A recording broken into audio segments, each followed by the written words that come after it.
আমার দেখা অনেকেই দিনের পথে আসার পর তার বিপদ আপদ আরো বেশি করে আসে, সমস্যা লেগেই থাকে। প্রশ্ন হলো, আল্লাহর পথে আসার পর বিপদ আপদ কেন বেড়ে যায়?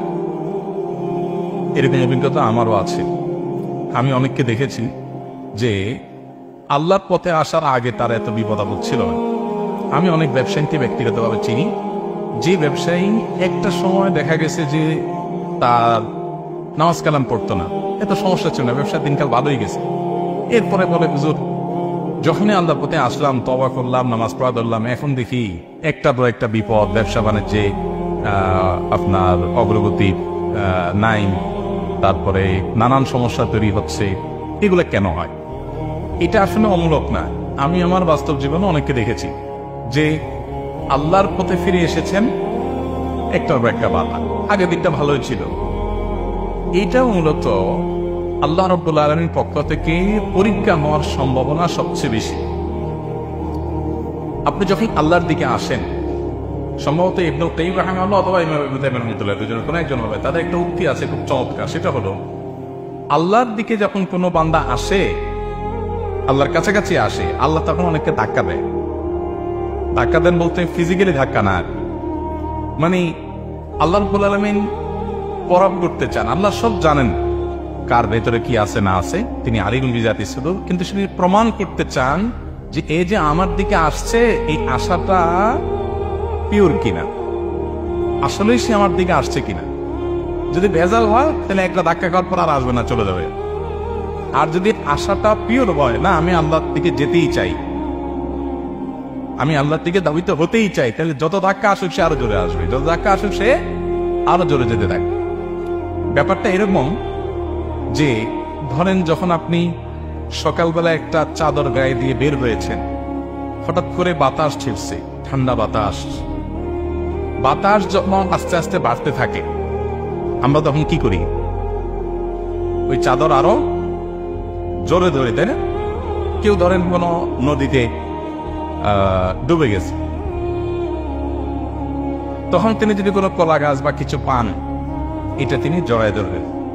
ঢেউ যদি বাড়তে থাকে, জোরে জোরে আসতে থাকে, তখন সে চিন্তা করবে যে এত কম যে ঢেউ ছিল এর মধ্যেই ধরে থাকতে পারতেছি না, এখন যে ঢেউ আসতেছে আরো জোরে, এটা তো থাকার প্রশ্নই ওঠে না, অতএব কলা গাছ ছেড়ে দিই। এটা করে কেউ? বরং কি করে, ঢেউয়ের মাত্রা যখন বাড়ে তার ধরাটা আরো শক্ত হয়। এটা দ্বারা বোঝা যাচ্ছে সে চাচ্ছে বাঁচতে, অর্থাৎ তার বাঁচার উদ্দেশ্যের ভিতরে কোনো খাত নাই। এটা ঢেউ যত বড় হয়, সে নিজেকে প্রমাণ করবে তত বেশি সুযোগ পায়। আল্লাহ সুবহানাহু ওয়া তাআলার দিকে যখন আপনি ধাবিত হবেন, আগে নামাজ কালাম পড়তেন না, আগে হালাল হারাম বাজ বিচার করতেন না, এখন দেখলেন যে এগুলা করার পর দেখলেন যে একটার পর একটা ঝামেলা, বিপদ বেটে বলে হচ্ছে না, অসমস্যা লেগেই আছে। আল্লাহ রাব্বুল আলামিন আপনাকে পরখ করছেন, আপনার উদ্দেশ্যে ব্যাপারে আপনি কতটা অনড়, কতটা আল্লাহর দিকে সত্যি আপনি আসতে চান, আল্লাহ সেটাকে প্রমাণ করছেন। এই জন্য ওই টাইমগুলোতে একটু সবরের সাথে পার করতে হয়। এই সময়টা পার হয়ে যায়, হয়তো কারোর অনেক লম্বা সময় ধরে সফর করতে হয়, কিন্তু পার হবে নিশ্চিত। বিদায় এই সময়গুলোতে সফর করতে হয়। আল্লাহ নবীদের কথা যদি আপনি বলেন, তো সমস্ত নবীদেরকে দেখবেন যে নবী হওয়ার পরে তাদের জীবনে বিপদের আপনার ঘনঘটা শুরু হয়ে গেছে, ধীরে ধীরে বিপদ আসছে। ইউনুস আলাইহিসসালাম মানে নদীতে ফেলে দেওয়া হলো, তাকে মাছের পেটে চলে যেতে হয়েছে। আইয়ুব আলাইহিসসালাম রোগে পুরো শরীর শেষ হয়ে যাওয়ার উপক্রম হয়ে গেছে। ঈসা আলাইহিসসালাম জন্মের পর থেকে তার মাকে নিয়ে অভিযোগ, অপমান, মিথ্যা অপবাদ, এরপর তার বিরুদ্ধে ষড়যন্ত্র, শত্রুতা। আমাদের নবী সাল্লাল্লাহু আলাইহি ওয়াসাল্লাম জন্মের দুনিয়াতে আসার আগে থেকে মায়ের গর্ভে থাকতেই বাবা হারানো, এরপরে মা হারানো, জন্মের পর দাদা হারানো, চাচা হারানো, স্ত্রীকে হারানো, মানে একের পর অভিভাবকগুলো সব চলে যাওয়া, এরপরে মক্কাবাসীর বাধা, বিপত্তি, ষড়যন্ত্র, শত্রুতা। যত নবীদের জীবন দেখবেন সম্পূর্ণ এরকম। আদম আলাইহিসসালামকে দেখেন, আল্লাহ জান্নাতে দিলেন, একটু আরামায় এসেছিলেন, কিছুদিন যেতে না যেতেই ইবলিসি করে দিল বাইরে, অশান্তি শুরু হয়ে গেল। তাহলে বোঝা গেল যে আল্লাহর দিকে আসবে সে এ ধরনের পরিস্থিতির মুখোমুখি হওয়াটা অস্বাভাবিক না, এটা আল্লাহর পক্ষ থেকে পরীক্ষা। আল্লাহ বলেছেন,